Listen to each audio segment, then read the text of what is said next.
Vamos a ir rápido hoy día. Gracias, Señor, por este tiempo en que tú nos permites estar juntos, Señor, acá presencialmente, cada uno en su casa, pero es un mismo espíritu, es un mismo sentir, es un mismo amor, Señor. Y gracias porque tú cada vez nos estás haciendo más uno, un cuerpo. Uno contigo, Señor. Gracias por la unidad en tu espíritu, Señor. Gracias por cada persona también que hoy día está conectada desde otras ciudades, desde otros países incluso. Señor, que tu Espíritu Santo hoy día penetre, Señor, sus corazones, nuestros corazones con tu palabra, Señor. Y que no nos deje igual, que no nos deje igual. Señor, hoy día no hemos venido a escuchar un lindo mensaje, una linda reflexión, hemos venido a ser transformados por tu palabra, Señor. Gracias, Señor. En nombre de Jesús, amén. Ayer estábamos en San Fernando, en un evento maravilloso en la Municipalidad de San Fernando, organizado por alguien del equipo allá, una chica cristiana, que realmente el Señor dio ahí, abrió una oportunidad para que pudiera organizar este evento por el Día de las Iglesias Evangélicas. Nunca se había hecho en San Fernando. Y la verdad es que fue tremendo, la convocatoria fue muy grande. Fuimos con un equipo de adoración, especial mención a los músicos que fueron, porque fueron casi todos los que estaban tocando esta mañana. Y llegamos a las 12 de la noche ayer de vuelta. Y realmente Dios se movió poderosamente en ese lugar. Así que simplemente quería como contar de esto y contar que también una familia se me acercó y muy emocionada, una familia que es de Nancagua, que está como a 20 minutos de San Fernando, y simplemente se me acercó y me dijo, Pastor David, simplemente le quiero dar gracias a nombre de mi familia, de mi iglesia, por lo que ustedes hacen como iglesia, porque todos los domingos nos conectamos a ver lo que está pasando allá. Y fue de tanta bendición, así que gracias a todo el equipo técnico, a todos los que están realmente haciendo lo mejor para poder transmitir, porque hay personas que están en tantos lugares conectadas con lo que Dios está haciendo acá. Amén. Esta mañana me van a ver leyendo harto, pero es porque queremos aprovechar el tiempo. Esta mañana queremos enseñar como iglesia respecto a un tema que muchas veces nos parece un poco complejo de abordar, incluso incómodo de abordar, pero es un tema tan necesario de abordar y enseñar, y es el tema del diezmo, ¿ya? En diciembre del año pasado, ya casi un año atrás, yo hice una confesión pública un domingo ahí en Hotel Marriott a la iglesia respecto a este asunto. Y lo que dije y que sé que representa y sigue representando nuestra reflexión como equipo pastoral es lo siguiente. Dije lo siguiente, hemos hecho mal en hablar y enseñar muy poco a la iglesia respecto a finanzas, respecto a dar, respecto a la generosidad y respecto a los diezmos y las ofrendas. Y reconocemos que esto ha sido debido a que hemos operado, en lugar desde el amor, hemos operado desde el temor. El temor de ser catalogados como una iglesia más que habla de plata, una iglesia más que pide plata. Y de esto, como equipo pastoral, como liderazgo y como iglesia, nos hemos arrepentido. Y seguimos arrepintiéndonos. Seguimos volviendo a Dios en esto y pensando distinto. Porque la palabra nos dice que Dios no nos ha dado espíritu de temor o de timidez, sino de poder, de amor y de dominio propio. Al no enseñar esto, iglesia, al no poner este tema en la mesa y hablarlo abiertamente, lo único que estamos haciendo es robar a la iglesia y a cada uno de ustedes y sus familias de la bendición de crecer y de ser libres en el área financiera, que es un área tan importante de nuestra vida y donde le hemos dado tanto espacio a Satanás para gobernar. Cuánta deuda, cuánta angustia, cuántas situaciones complejas en el área financiera de nuestra vida y que hemos simplemente normalizado y hemos visto a Satanás ahí operar. Y Dios quiere algo distinto para nosotros. Así que es tiempo, y hemos ido poco a poco hacia esta dirección, pero es un tiempo de caminar hacia una libertad integral en nuestra vida, donde nuestras finanzas no son un apéndice desconectado, escondido, aparte del gobierno de Dios en nuestra vida, sino más bien un área completamente redimida y gobernada por Él. Eso es lo que queremos. Un lugar donde lleguemos y digamos, ya no son mis finanzas, mis recursos, sino realmente son sus finanzas, sus recursos. Santiago 1:17 dice, todo lo que es bueno y perfecto es un regalo que desciende a nosotros de parte de Dios nuestro Padre, quien creó todas las luces de los cielos. desde ya, y este es un pequeño aviso, pero para que te prepares, porque probablemente esto también abra cosas, abra preguntas, abra preguntas respecto a cómo manejar nuestras finanzas. Quiero decirte que el primer curso de varios cursos que vamos a hacer el próximo año, abiertos a la iglesia, porque va a ser un año de mucha formación, va a ser un año de mucha formación en la palabra. El primer curso que vamos a hacer el próximo año es un curso de finanzas y de manejo de finanzas. ¿Ya? No sé si era el mes de marzo o el mes de abril, pero para que ya te prepares, ¿ya? Guardes toda tu agenda, 2 meses. No, vamos a hacer ese curso comenzando el año. Y hoy día yo quiero comenzar introduciéndonos al tema del diezmo, estableciendo una base bíblica respecto a esto. Y luego, nuestra querida Rode Durán,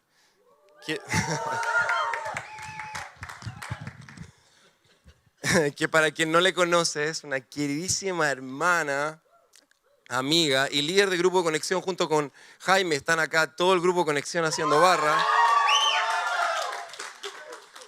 Y también es parte del Consejo Pastoral de la Iglesia. Ella va a continuar enseñando respecto a este tema y algunos elementos prácticos de cómo esto aplica a nuestra vida y nuestra vida como iglesia, como cuerpo. Así que vamos al diezmo, vamos a la palabra. ¿Dónde comienza esta práctica en la Biblia? ¿Tienes tu Biblia? Si no, acércate a un cristiano que tenga una. No, todavía no me sale natural esa broma. Algún día me va a salir natural. Sin considerar ofrendas que fueron presentadas a Dios, como por ejemplo la ofrenda de Caín y Abel o la ofrenda que Noé ofreció a Dios después del diluvio, la primera vez que vemos el diezmo de forma muy clara en la Biblia está en Génesis 14, versículo 17 al 20. Toma nota, Génesis 14, 17 al 20, dice, después de que Abraham regresó de su victoria sobre el rey Kedorlaomer, ay Dios mío, y todos sus aliados, el rey de Sodoma salió a encontrarse con él en el valle de Sabe, que es el valle del rey. Y Melquisedec, rey de Salem y sacerdote del Dios Altísimo, le llevó pan y vino a Abraham. Melquisedec bendijo a Abraham con la siguiente bendición: bendito sea Abraham por Dios, por el Dios Altísimo, creador de los cielos y la tierra, y bendito sea Dios Altísimo que derrotó a tus enemigos por ti. Luego Abraham, en respuesta, dio a Melquisedec una 10ª parte de todos los bienes que había recuperado.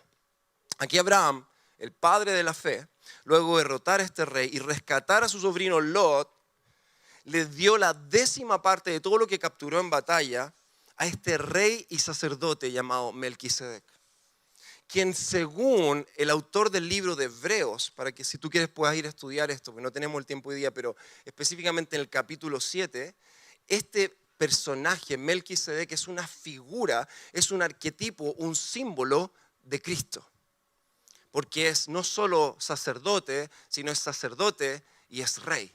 Y según el autor de Hebreos no sabemos de cuál es su descendencia, no sabemos cuáles son sus padres, no sabemos cuándo comenzó y cuándo terminó, al igual que Cristo. Así que lo que vemos acá es un acto profético, simbólico de Abraham, el patriarca de la fe, diezmando a Melquisedec, a esta autoridad, a este sacerdote, a este rey que representa una figura de lo que será Cristo. Luego vemos en Génesis 28, 18, 22 a Jacob trayendo su diezmo. Dice, a la mañana ofreciendo el diezmo a Dios. A la mañana siguiente Jacob despertó muy temprano y erigió como columna conmemorativa la piedra en la que había reposado la cabeza y después derramó aceite de oliva sobre ella. Llamó a aquel lugar Betel, que significa casa de Dios, aunque antes se llamaba Luz. Luego Jacob hizo el siguiente voto: si Dios en verdad está conmigo y me protege en este viaje, y si Él me provee de comida y de ropa, y si yo regreso sano y salvo a la casa de mi padre, entonces el Señor ciertamente será mi Dios. Y esta piedra que levanté como columna conmemorativa será un lugar de adoración a Dios, y yo le daré a Dios una 10ª parte de todo lo que Él me dé.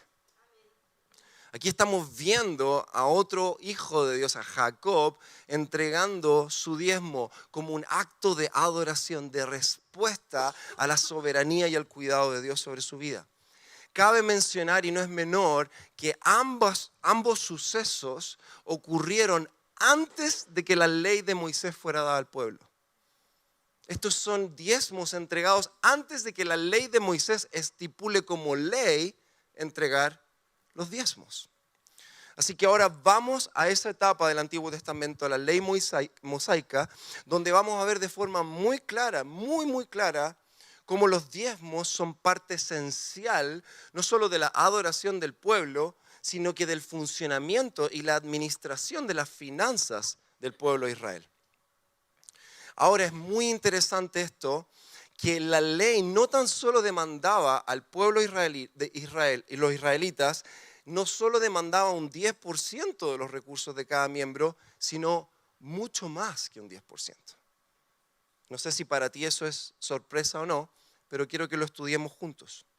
Entonces vamos a ver que hay no solo un diezmo, hay 3 tipos de diezmo que Dios solicita al pueblo de Israel. Y estos los podemos llamar los diezmos necesarios o obligatorios, porque hay una distinción entre estos diezmos y aquellas ofrendas voluntarias que el pueblo de Dios también le daba a Dios. El primer diezmo, que tú puedes tomar nota, lo puedes ver en Números 18, 25 al 30, es el diezmo para el sustento de los levitas y los sacerdotes de la tribu de Leví. De hecho, en ese pasaje, el número 18, 25, 30, vas a ver cómo la ley estipula no solo el sustento a los levitas del pueblo, sino que cómo los levitas, de lo que ellos recibían, ellos debían diezmar también su 10%.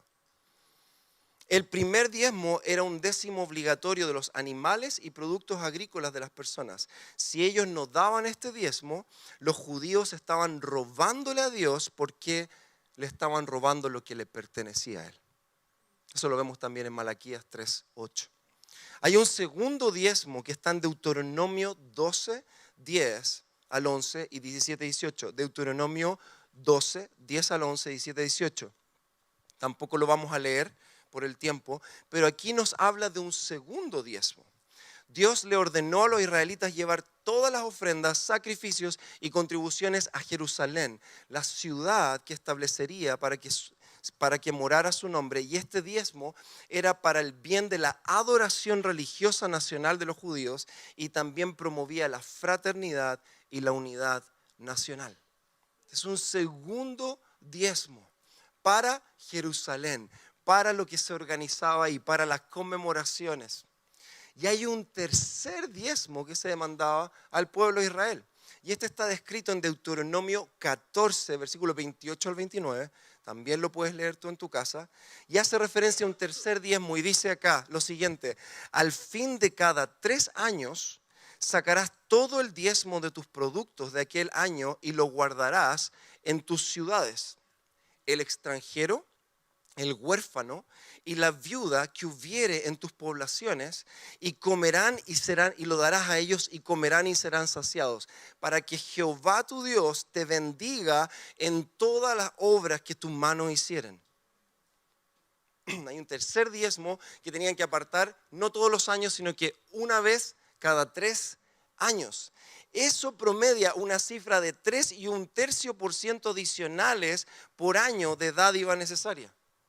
El tercer diezmo se conocía como el diezmo del bienestar o el diezmo de los pobres, y se usaba para ayudar al extranjero, al huérfano y a las viudas.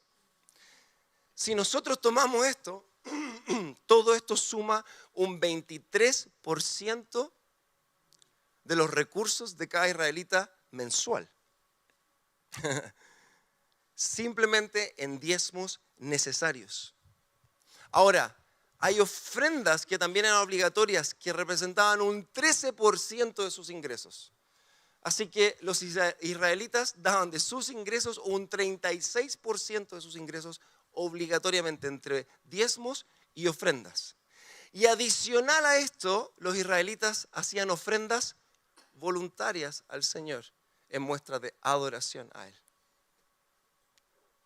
Y es muy interesante ver esto porque desde el Antiguo Testamento, aún en la ley de Moisés, el pueblo de Dios aquí está siendo llamado a una vida de generosidad, de adoración, de entrega y de cuidado mutuo. La ley está estipulando la administración de los recursos en adoración al Señor y en cuidado mutuo, desde el Antiguo Testamento. Ahora vamos al Nuevo Testamento y con esto yo voy cerrando mi parte. Muchas personas argumentan en contra de la idea de diezmar porque hoy como cristianos del Nuevo Pacto ya no estamos bajo la ley de Moisés. Y si bien eso es un argumento válido en el sentido de que hoy el diezmo, quiero ser muy claro en esto, no es una obligación. Al igual que el día sabático, cuando enseñé hace 4 o 5 semanas atrás. El día sabático no es una obligación porque no estamos bajo la ley de Moisés y no tenemos el mismo sistema de gobierno que tenía el pueblo israelita en el Antiguo Testamento. El diezmo sigue, y atención con esto, representando un principio y una práctica espiritual completamente vigente para el pueblo de Dios. Porque seguimos siendo el pueblo de Dios. Y Dios no cambia. Los principios no cambian. El corazón no cambia. Y esto lo podemos ver claramente cuando Jesús confrontó a los fariseos y maestros de la ley en Mateo 23, 23. Yo estaba estudiando este capítulo que se lo dedicó enterito el Señor a los fariseos y a los maestros de la ley. Mateo 23. Es una oda a los fariseos, tremenda. Si quieres también llegar a estudiarla a tu casa. Pero no para decir, oh, los fariseos, sino que, Señor, guarda mi corazón de esto. Guarda mi corazón de estos comportamientos. Guarda mi corazón de las apariencias. Guarda mi corazón. Y dentro de esta magna exhortación de Jesús a los fariseos, vemos el versículo 23, cuando él hace referencia específicamente a esto de los diezmos, dice, ¿qué aflicción les espera, maestros de la ley religiosa y fariseos? Hipócritas, pues se cuidan de dar el diezmo sobre el más mínimo ingreso de sus jardines de hierbas, pero pasan por alto los aspectos más importantes de la ley, la justicia, la misericordia y la fe. Y continúa diciendo, es cierto que deben diezmar, pero sin descuidar las cosas más importantes. Entonces, ¿qué pasa acá? Jesús no está desvalidando el diezmo, porque sí que nos gusta buscar argumentos, ¿verdad? Para zafarnos. Sí que nos gusta encontrarle ahí la cosita, yo ya no tengo qué. Lo mismo no solo con el diezmo, con el pecado. Yo estoy bajo la gracia, así que yo puedo en realidad pecar un poquito, yo puedo robar un poquito. Eso es que no hemos entendido nada. No hemos entendido que estar bajo la gracia significa que ahora hoy día tenemos un mayor sentido de compromiso en obediencia y amor al Señor. ¡Wow! Aquí Jesús no está desvalidando el diezmo, sino más bien lo que está diciendo es que el diezmo, como una práctica desconectada de su propósito, no tiene ningún valor. Recordemos que Jesús dijo que Él no vino a abolir la ley, no vino a anular la ley, sino que vino a cumplir con sus propósitos. Mateo 5, 17. Y el propósito del diezmo, el propósito del dar, el propósito es hacer justicia, extender misericordia y practicar la fe. Pablo me soplaba esta palabra, es emet, confianza. Es practicar la confianza en Dios. El propósito del diezmo para los fariseos se había vuelto a aparentar generosidad, aparentar ser generosos, dadivosos, pero se habían desconectado del corazón. Y Jesús dijo, se preocupan de eso, pero se han olvidado del pobre, se han olvidado del otro, se han olvidado del corazón, del propósito de esto. No están extendiendo justicia ni misericordia, ni tampoco están poniendo su confianza en Dios. Esa es la exhortación del Señor. El diezmo, y con esto cierro, no se trata de una ley rígida. Es por esto que en esta iglesia, quiero ser sumamente claro, nadie te va a obligar jamás a diezmar. Nadie jamás te va a controlar si lo haces o no lo haces. Sin embargo, y aquí hablo de una iglesia que camina hacia la madurez, todos estamos siendo llamados como pueblo de Dios a dar nuestros diezmos y nuestras ofrendas. Y eso es entre tú y el Señor. Un hijo maduro no necesita que lo anden chicoteando. Un hijo maduro entiende la palabra y responde en obediencia a ella. Y por último, y esto lo leímos hace unas semanas, Hechos 2, 44, 45, todos los creyentes se reunían en un mismo lugar y compartían todo lo que tenían. Vendían sus propiedades y posesiones y compartían el dinero con aquellos en necesidad. La iglesia primitiva entendió el propósito del dar. Y no se quedó en las discusiones de excusas para no dar, sino que dijo, si eso es lo que la ley nos demandaba, nosotros ahora daremos muchísimo más. Muchísimo más. Así que el diezmo entonces para nosotros hoy día, la iglesia local, es una práctica, es nuestra disciplina de dar básica. Es nuestro desde. Amén. Rode, adelante.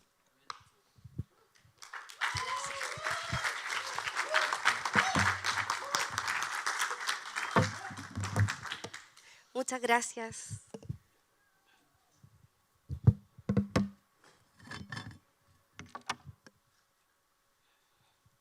Ahora sí, muchas gracias por el cariño y gracias por la invitación también, Pastor David.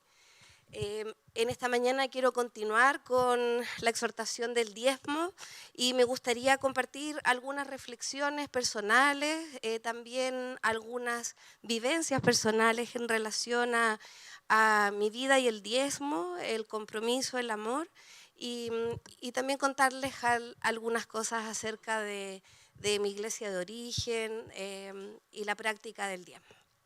Así que les pido que estén como muy atentos de lo que vamos a compartir. Como decía nuestro pastor David en las últimas oraciones, el diezmo es un desde, ¿sí? No sé si tú lo crees, ¿sí? Por ahí partimos con el compromiso, con la generosidad, con el amor y con la fe, ¿sí?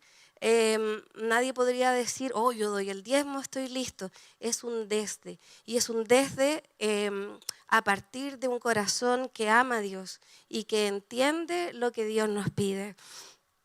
Yo les voy a contar, no ni por soberbia ni por nada, porque voy a ir introduciendo esto, nunca en mi vida he dejado de diezmar.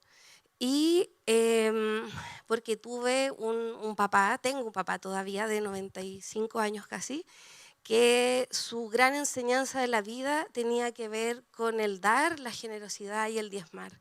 Por lo tanto, para mí jamás fue ni siquiera una pregunta en un espacio abierto sobre si tenía que diezmar o no. O sea, era un desde, era así como aquí se diezma y bueno, y eso quedó grabado a fuego en mi corazón y de eso también quería compartirle, insisto, no es de una posición de hoy, pucha que soy bacán, para nada, sino de cómo una enseñanza tan hermosa me ha llevado también por un camino también tan lindo de comprender que el Señor pide de nosotros un compromiso y amor. Yo doy no solo mi diezmo, sino también doy ofrendas, doy servicios, doy mi tiempo por amor, porque Dios me amó primero a mí y porque Dios en primer lugar entregó a Jesús y porque Jesús se entregó por amor a su iglesia y yo por eso doy. ¿Sí? ¿Te hace sentido? Amén. Por eso damos, porque Dios entonces nos amó a nosotros primero. Y el dar también tiene que ver con amor. Yo obedezco porque amo. Yo entrego mi diezmo en obediencia al Señor. Y cuando obedezco estoy amando también a Dios. ¿Sí? Es como los hijos con los padres. Hay muchas veces que a nuestras hijas Laura y María Victoria no les gustan cosas que nosotros decimos. Te vas a acostar. ¿Por qué? Porque tienes que obedecer. ¿Y por qué tengo que obedecer, mamá, papá? Porque tú nos amas. ¿Por qué tengo que hacer cosas que Dios me pide? Porque le obedezco y porque le amo. ¿Tú amas al Señor? Amén. Entonces yo obedezco sus planes y por eso también doy entonces. Como decía nuestro pastor David, el diezmo es una práctica que viene del Antiguo Testamento y en el Antiguo Testamento se habla mucho más que en el Nuevo Testamento, ¿sí? No sé si ustedes se dan cuenta, hay muchos pasajes que mencionó el pastor en el Antiguo Testamento, por eso que hay algunas personas que piensan que en el Nuevo Testamento casi que está como medio abolido el tema. Y la verdad es que no es así. El diezmo realmente para los primeros cristianos y para la iglesia del Nuevo Testamento era un desde, porque ellos no solamente compartían el diezmo o entregaban el diezmo, sino que compartían casi todas sus cosas. ¿Sí? Entregaban, vendían cosas, abrían su casa para compartir el pan, para compartir la comida. Por lo tanto, no era como un gran tema el que tuvieran que hablar del diezmo, así como, oh, tienes que diezmar, hermano, diezma. No, no era un tema, porque los hermanos de la iglesia primitiva no solo diezmaban, sino que compartían todas sus cosas con generosidad. Y de hecho, me encanta el pasaje que también leyó nuestro pastor, espérenme que por aquí lo tengo, dice, de casa en casa partían el pan y compartían la comida con alegría y generosidad, alabando a Dios y disfrutando de la estimación general del pueblo. Daban con alegría. El dar provoca alegría, el dar provoca felicidad. Hay muchas filosofías modernas que han aparecido que tienen que ver así como unas corrientes medias psicológicas de que cuando damos eso produce felicidad. ¿Saben qué? Esas doctrinas que son falsas no están equivocadas porque nosotros lo encontramos en nuestro fundamento bíblico. El dar provoca alegría. Y ellos daban con alegría, alabando a Dios y disfrutando de ese momento de generosidad. Vuelvo al Antiguo Testamento. Me quedo con Malaquías 3:10. ¿Se lo saben? ¿Sí? Traed todos los diezmos al alfolí y haya alimento en mi casa y probadme ahora. Dice esto el Señor de los ejércitos, si no os abriré las ventanas de los cielos y derramaré sobre vosotros bendición hasta que sobreabunde. Estoy tímida, por eso no lo dije de memoria. ¿Saben qué fue mi primer pasaje de la Biblia que me aprendí? No fue Jehová mi pastor, nada me faltará. ¿Recuerden lo que les conté de mis papás? Mi papá, el primer versículo fue Malaquías 3:10. Traigan todos los diezmos al folí. Yo no tenía idea de lo que era el folí. Hace muy poco supe, pero me sabía de memoria y repetía, traigan todos los diezmos al folí. Y todavía pareciera como que veo a mi papá porque era como guatoncito y se empinaba y decía, y probadme. Ok, yo lo escuché tantas veces porque hablaba tanto del diezmo, pero ¿saben qué? En muy pocas partes de la Biblia, y según algunos teólogos que estuve investigando, es la única parte que habla acerca de pruébenme. Mis amigos teólogos, Pablito, David, Ale, Rodrigo Núñez, no sé si están de acuerdo conmigo. De acuerdo conmigo. Bien. Familia, el Señor dice, pruébenme. ¿Te imaginas probar al Señor? Estamos autorizados en Malaquías 3:10. Pruébenme, diezma y pruébame. Porque al diezmar se van a abrir las ventanas de los cielos. Y no solo eso, se va a derramar hasta que sobreabunde. Esto no tiene que ver con el evangelio de la prosperidad. No tiene que ver con que si yo diezmo 10.000, el Señor va a aparecer 100.000 o 1.000.000. No, no tiene que ver con que si yo regalo un auto, el Señor me va a sorprender con un Jeep 4x4. No, tiene que ver con las ventanas de los cielos y con que se derramará hasta que sobreabunde. Entiendo que nada material me va a faltar, pero yo también entiendo en ese pasaje que voy a ser llena de regalos espirituales, que no tienen que ver con el dinero, que tienen que ver con la honra, que tienen que ver con mi prosperidad, mi familia, en cuanto al amor, en cuanto al cuidado, en cuanto a mi vida en la iglesia, a mi vida personal, a mi vida profesional. No solamente este pasaje lo podemos limitar a que se van a abrir las ventanas de los cielos y va a derramar solo aspectos materiales, sino de todo ámbito de nuestra vida. Familia, lo primero que me gustaría compartir con ustedes es esto: probemos al Señor. Lo digo con mucha humildad, porque créanme que igual me da como cosa decir probemos al Señor, pero Él está diciendo eso. Como ese chiste, ¿para qué me invitan si saben? Es eso, pruébenme, dice el Señor, pruébenme. Yo me imagino que muchas personas hoy en su casa, aquí, o que lo van a escuchar después de, no sé, unas semanas, esta grabación, quizás no está diezmando por diferentes razones. Y me imagino que muchas tienen que ver por la situación económica. Yo te quiero animar en el nombre de Jesús, con mucha humildad, con mucho cariño. Y también desde lo que yo he visto que ha hecho el Señor, prueba al Señor. Él es fiel. Él no es hombre para mentir, como dice su palabra. Probadme, probadme, dice el Señor. Yo abriré las puertas de los cielos, las ventanas de los cielos y derramaré. Confiamos en tus puertas, Señor. Confiamos en tus puertas abiertas para esta iglesia. Señor, confío en que muchas personas, Señor, te probarán. Y tú eres fiel. Tú eres fiel, papá. Tú eres fiel. Abre esas ventanas, Señor, que todos podamos experimentar cielos abiertos para nosotros. Y que haya hasta que sobreabunde. Señor, yo quiero impartir eso en mi iglesia. Que haya hasta que sobreabunde. En el nombre de Jesús. Amén. No he terminado. Solamente quería tener esta oración.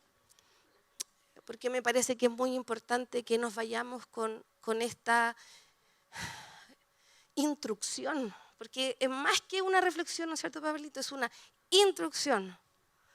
Es una instrucción. Y esa instrucción es: entreguen los diezmos al alfolí, den los diezmos al alfolí, y hay alimento en mi casa.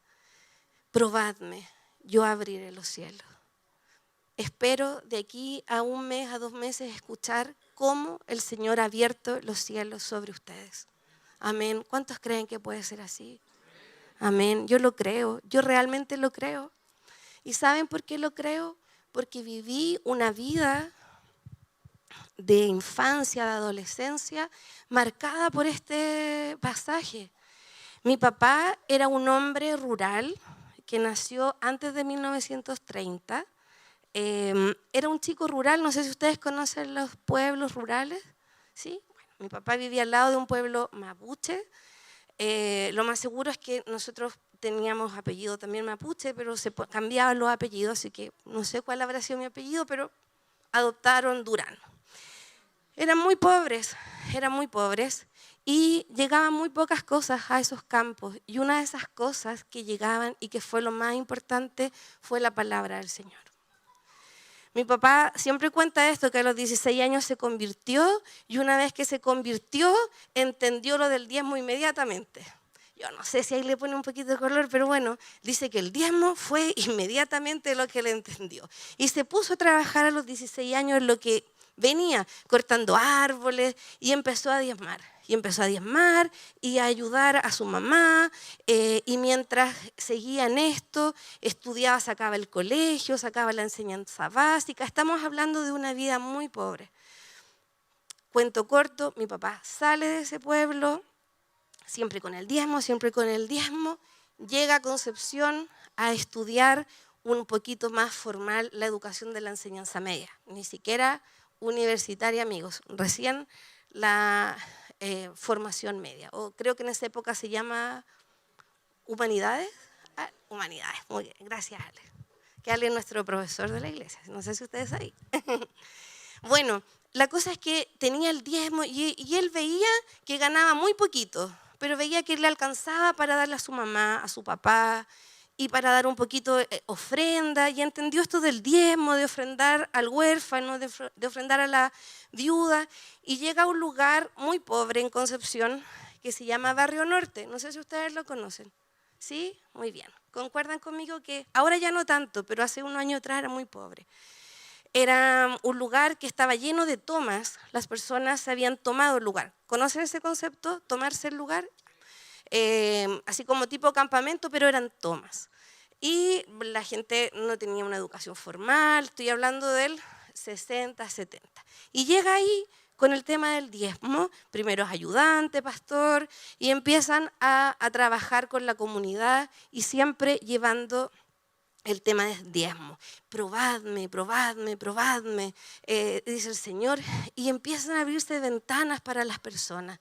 ¿Y qué ocurrió en esta iglesia? Para hacerle la historia más cortita, porque de verdad que es una historia muy larga. Ustedes saben que la movilidad social o salir del círculo de la pobreza está descrito que es por 3 generaciones, Marita, 4 generaciones. 4 generaciones. ¿Y qué pasó en esta iglesia? El círculo de la pobreza trascendió y cambió en una sola generación. No estoy hablando que es una iglesia millonaria, no estoy hablando que son personas que viven con, no sé, con demasía y con lujo. No, estoy diciendo que esa iglesia rompe el círculo de la pobreza, que está descrito por 4 generaciones, de una a otra, y sale del círculo de la pobreza. ¿Por qué? Porque entendió que las puertas de los cielos se abren de manera sobreabundante a quienes confían en el Señor, a quienes obedecen, a quienes entregaron su diezmo. Mi papá no es un hombre tan elocuente, ojalá que no me escuche esto, si no se va a enojar conmigo. Pero sí esta palabra logró calarla tan profundamente en esta comunidad. Yo le contaba en el retiro de líderes a los hermanos de nuestra iglesia cómo las personas de no tener casa comenzaron a adquirir los títulos de su casa. Todos los hermanos terminaron con una casa propia. Todos los hermanos comenzaron a estudiar distintos oficios, mueblería, electricidad, gafitería. Con lo que tenían comenzaron a salir adelante, comenzaron a educar a sus hijos. Y ahí viene ya mi generación. Todos los jóvenes de mi generación pudieron estudiar estudios secundarios, universitarios, de institutos. Hermanos, estamos hablando de personas que no tenían casa, de personas que muchas veces no tenían ni siquiera que comer y de muchas personas que comían pan duro de otros hermanos que entregaban. Esa era la realidad. ¿Y qué pasó? Esta iglesia tuvo un cambio de visión. Las personas comenzaron a diezmar, comenzaron a prosperar en su vida familiar, comenzaron a bendecirse unos a otros y ese círculo de la pobreza se rompió. Hoy yo voy a la iglesia de Concepción, que también ha cambiado un poco las familias y está llena de autos y me encanta. No son autos última moda, ni piensen así lujosos, pero es una iglesia que solo el pastor tenía auto hace solo 30 años atrás, tampoco hace mucho. Y ahora todos los hermanos tienen su auto, todos. ¿No es un milagro? Todos los hijos de aquellos hermanos que caminaron junto a mi papá, todos estudiaron, todos trabajan. Todos están sosteniendo a otros que vienen el camino. Generosidad, amor, fe, obediencia. Ahí está. Ahora, ¿ustedes creen que en mi vida personal había algún espacio para no diezmar? De ninguna manera. Con ese papá que estaba ahí diciendo diezma, diezma, diezma. En la iglesia de Concepción pasaron muchas cosas hermosas. Y quiero terminar con solo un testimonio. Nunca me voy a olvidar yo era presidenta de los jóvenes, no líder, presidenta, y así se llamaba, presidenta de la Unión de Jóvenes. Y me acuerdo que llegó un joven que no era de la cultura de Barrio Norte y me dice, ¿sabes que yo tengo una mesada rodeo? Oh, le dije, qué bueno, qué bendecido, aquí nadie tiene mesada. Y me dijo, me gustaría diezmar, porque el pastor dice que hay que diezmar, pero por supuesto. Ok, después pasó un tiempito más y me dijo, sabes que yo veo que el joven tanto se corta el pelo solo y yo creo que le hacen bullying porque se lo corta muy mal. ¿Tú me permitirías que yo le regale el corte de pelo todos los meses? Pero claro, le dije, ¿te alcanza? Sí, me dijo, me alcanza. Bueno, le dije, dale. Entonces este joven diezmaba, comenzó a cortarle el pelo a este joven para que se viera bonito. Estoy hablando de un muchacho como el Mati, jovencito. Después el Señor bendijo a este joven, a este dador alegre. Estudió, tuvo más ingresos, nunca se olvidó del joven del pelito malo. Y me dijo, ¿qué crees tú si yo le pago una carrera técnica para que él salga adelante? Si tú tienes, puedes hacerlo. Y ese joven, que era muy pobre, que tenía el pelito todo feo, que lo más seguro es que le hacían bullying, cambió su vida para siempre. Tuvo una profesión, ayudó a su madre, en fin. Salió nuevamente del círculo de la pobreza. Un corazón dispuesto, un corazón de un jovencito. Insisto, como el Mati, 18 años, 19, que de lo que tenía daba. ¿Y por qué dio? Por amor. ¿A quién? A su iglesia, a su prójimo. ¿Por qué? Porque Dios lo amó primero a él. Y porque de lo que hemos recibido de gracia, nosotros damos de gracia. ¿Sí? Amén. Me encantaría contarle tantas historias que tengo de cómo me encanta ir a Concepción y ver a los hermanos de la Iglesia Bautista de Barrio Norte, ver cómo han sido tan fieles. Me encanta ver sus fotos en Instagram, me encanta ver, o en Facebook, me encanta ver cuando me mandan mensajes, porque veo que el Señor los sacó de la pobreza.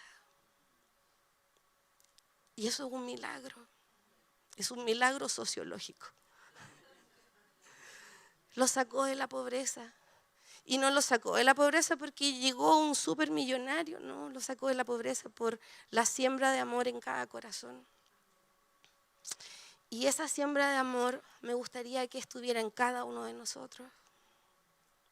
Porque no solamente hay personas que sacar de la pobreza material, sino también de la pobreza espiritual. Hoy estamos hablando de dar lo material, pero también nosotros damos de lo espiritual nuestro tiempo, nuestra atención, nuestro amor, nuestra preocupación, nuestra compañía. Cuando hablamos de ser un impacto en la sociedad, yo siempre pienso en la iglesia de Concepción. Pienso ese tremendo impacto que hubo y que provocó. Y humildemente, insisto, ninguno de ellos es millonario, mi papá tampoco. Pero ¿saben qué? Sí hay algo que mi papá tiene en relación a muchas otras personas de 95 años. Todos los días, todos, y aquí Jaime y la Marita son testigos, despiertan y dicen, gracias Señor por este fantástico día, gracias por mis 4 maravillosos hijos y mi esposa. Todo el día da gracias al Señor, así como que ya nosotros levantamos, sí, pero papá, todos los días Él está terminando sus años con un corazón agradecido. Él es feliz. Él es feliz. Usted no va a escuchar una queja por parte de Él. ¿Me equivoco, Jaime, Marita? Todos los días dice, tengo la mejor señora. Más o menos nomás. Es linda mi mamá. Amo a mis hijos. Siempre me llama y me dice, Jaimito es el mejor.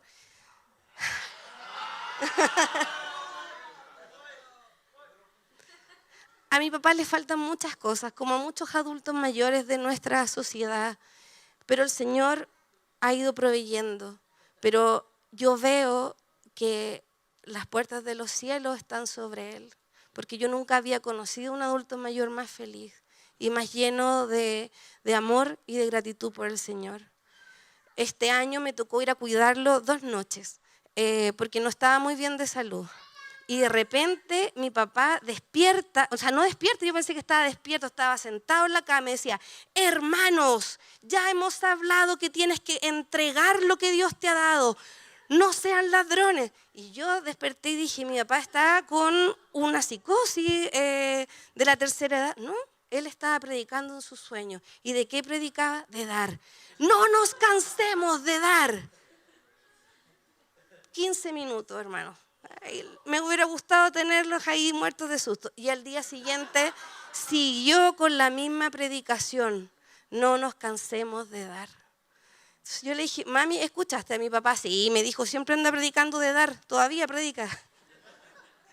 Bueno, no nos cansemos de dar. No nos cansemos de entregar lo que hemos recibido de gracia. Jesús no anuló el diezmo. para mí, Él viene y nos pide que entreguemos nuestro diezmo con sentido, como dijo nuestro pastor, con fe, con justicia y con misericordia. Yo entrego mi diezmo porque creo que yo puedo vivir con el 90%, porque tengo un Dios sobrenatural que me va a permitir vivir con el 90%. Yo diezmo porque es justo. Y yo entrego también mi diezmo por misericordia. A nadie se le obliga a dar. A nadie. Pablo en 2 de Corintios dice, el que siembra, ustedes se lo saben, el que siembra escasamente, muy bien, y el que siembra generosamente, generosamente segará. Cada uno dé como propuso en su corazón, no con tristeza ni por necesidad, porque Dios ama al dador alegre. ¿Se acuerdan de la ofrenda de la viuda? ¿Cuántas monedas dio esa viuda? Creo que eran 2, pero lo más importante, como dice Andreita, dio todo lo que tenía, ¿sí?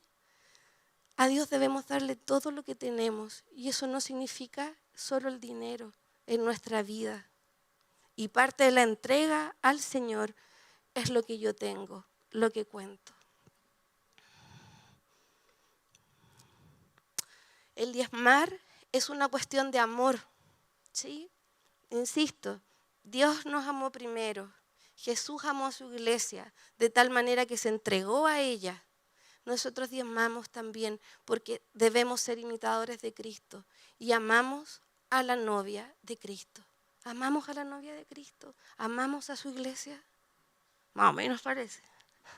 A lo mejor los que están en streaming no aman más a la iglesia. ¿Amamos a nuestra iglesia? Sí. No solamente me refiero a IBLC, Viña Las Condes, para el que no entendió. No solamente amamos a nuestra iglesia Viña Las Condes, sino a la iglesia del Señor, a su reino. Y yo diezmo para la extensión del reino. Por eso diezmo. Y hoy yo diezmo en IBLC porque amo a mi iglesia. Porque es la iglesia donde llevo 15 años. Porque es la iglesia en donde oraron por María Victoria cuando casi se murió. Porque es la iglesia donde quedé embarazada la Laurita cuando se supone que no iba a quedar embarazada. Porque es la iglesia que me ayudó a salvarme en una crisis matrimonial. Porque es mi iglesia que yo amo.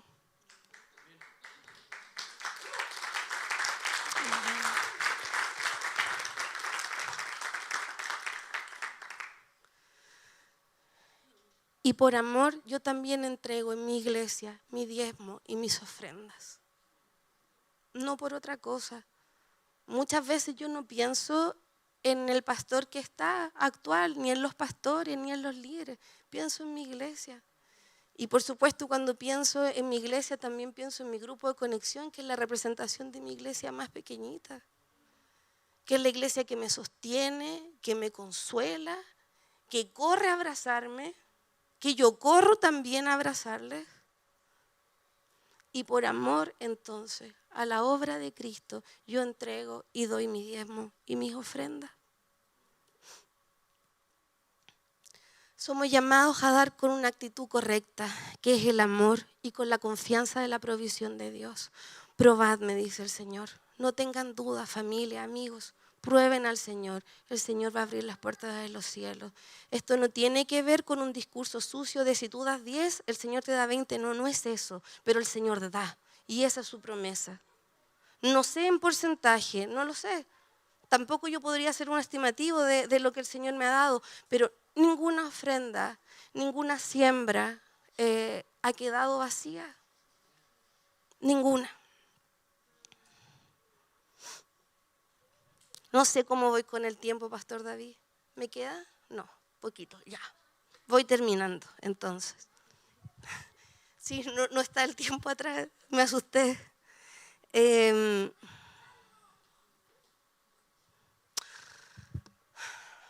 diezmo es un compromiso que nosotros adquirimos con Dios. Es íntimo, ¿sí? es una acción de fe y es una acción de amor, ¿sí? A Dios. Y no nos olvidemos que lo materializamos en nuestra iglesia, ¿sí?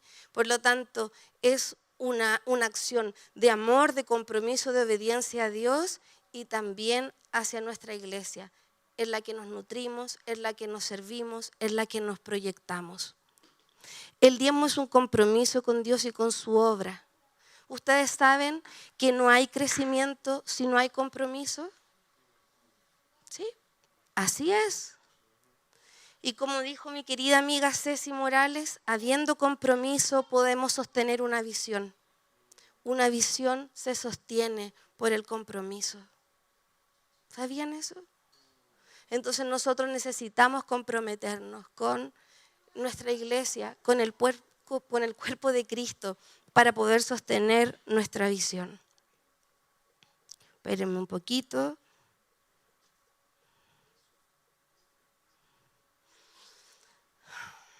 Las prioridades que nosotros tenemos en nuestra vida influyen sobre nuestra forma de dar, ¿no es cierto?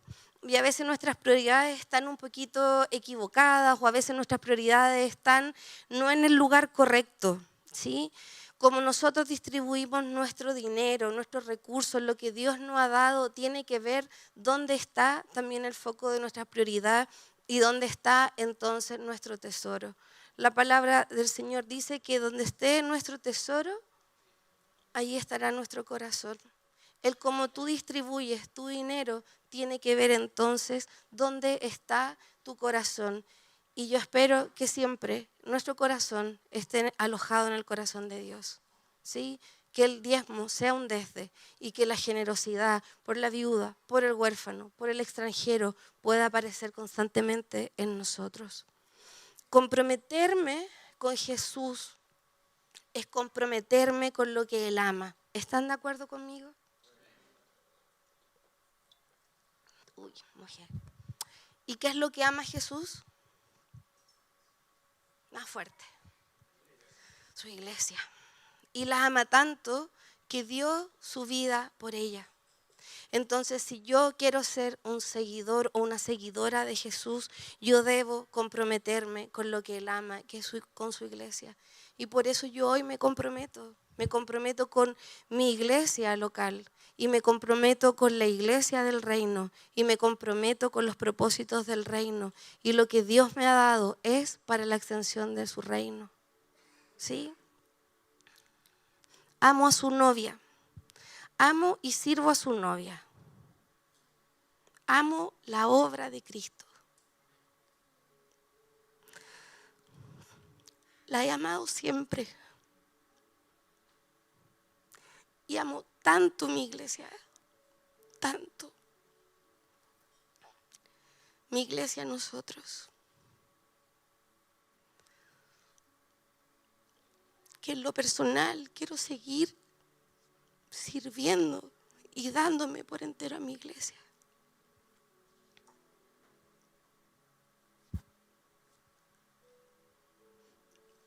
Y espero que en nosotros pueda haber siempre un compromiso de obediencia, de fe con el Señor, de justicia y de amor a su obra. Yo los invito a pedir un corazón que ame nuestra iglesia, que ame lo que Jesús ama.